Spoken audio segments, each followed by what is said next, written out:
And today I have with me William Emerson, who's a pioneer in pre and perinatal psychology and is an expert in twin dynamics from that perspective. And he's going to be presenting, actually, he's our headliner at the upcoming Twin Dynamics presentation in the online school. William, would you be willing to say a few things about yourself and what you're going to present about at our online conference? I'd love to. Thanks, Kate.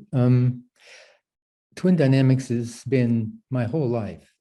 I have never had any other trauma more profoundly impact my life over the course of my life. And when you have that kind of an influence, you're transforming something from a negative into a positive. That's the main point. But it goes, the twin loss and twin trauma is much more prevalent than you might think.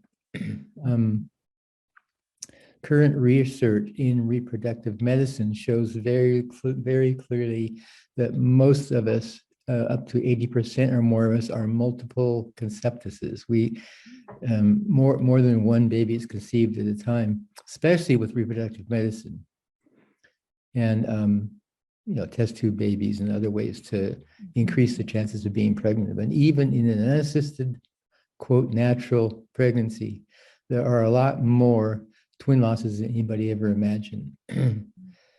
So having said that, you need to couple this with the fact that at least half of the marriages in the United States and European countries end up in divorce.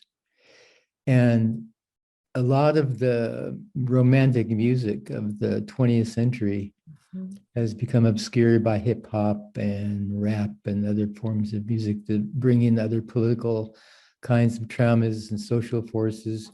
But still, in every kind of music, you can hear an idealization of the other. You're going to make my life become alive. You're my true love of my whole life. You lift me up higher than the mountains.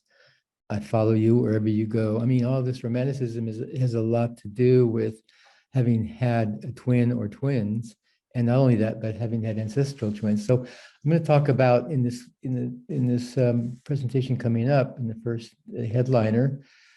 I'm going to talk about some of my twin experiences. I also, I want to name and restate clearly that twin loss is ancestral. If you are a listener to this podcast or to this announcement, there's a very high chance you have lost a twin. So this goes on, is remembered and reenacts itself from generation to generation. But not only that, there is a preconception dynamic and wounds, one of the biggest ones from the preconception period before humans are conceived, called divine homesickness. And that mimics twin loss.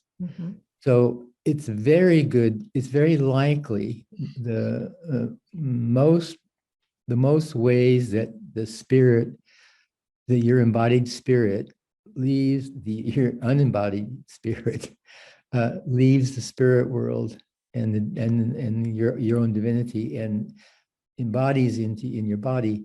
The most common psychodynamic is called divine homesickness, where there really is extreme feeling of loss. There's other kinds of dynamics in that, but I'll just name the divine homesickness right now. So if you've got divine homesickness and twin loss, you're in a serious state of loss, and you're subliminally, but not clinically, depressed a lot.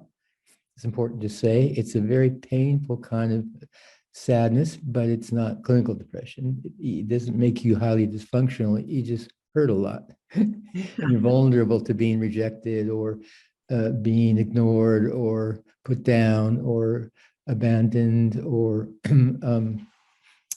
people rejecting you and so forth.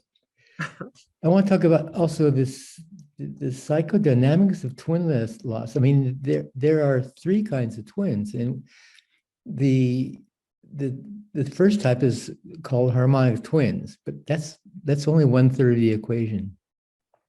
1/3 of twins are called ambivalent twins, where they both love each other and hate each other. It's a very conflictual kind of relationship. And the third kind of twin loss is on the death spectrum. It's really when there is a bipolar oppositional energy Mhm. and actually a celebration that the twin died. It enculturates itself in the form of war, battles, hostilities, winning, competition, being better than, destroying the opposition to make your life a lot more alive. So it Gosh. also brings in ancestral war trauma, war wounds, and sexual abuse trauma, and sexual abuse wounds, and emotional abuse wounds, and physical abuse wounds.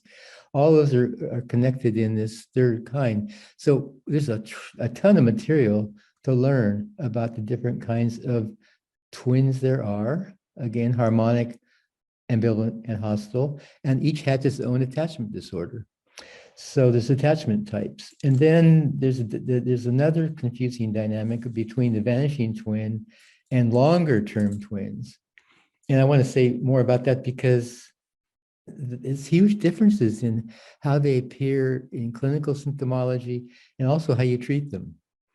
And then probably the biggest topic is that there's always questions people have. They feel like they've had, some people don't know if they have twins and they want to. Other people think they probably have, but they don't know. Some people are pretty sure, but they're not real sure. And some people are really sure. There's a diagnostic system I have that the children can even do better than adults. And it's quite simple. Lest ye become like children, you cannot enter the kingdom. Entering the kingdom of your inner stillness and trusting your inner intuition allows you to palpate twin loss energy in a very easy way in another person. And I can tell from decades of practicing, I can tell a person whether they've lost a twin within 15 seconds. It's quite straightforward. So I want to talk about that and how to learn that, because that's something that everybody should know how to do. And it's something you can do with yourself, for yourself. So this is some of the topics. I Well, do want to add that the value of working, determining whether you have twin loss and then doing some work on your twin loss is that you end up being a person who's capable of a kind of intimacy that you've always probably dreamed of, but only half have.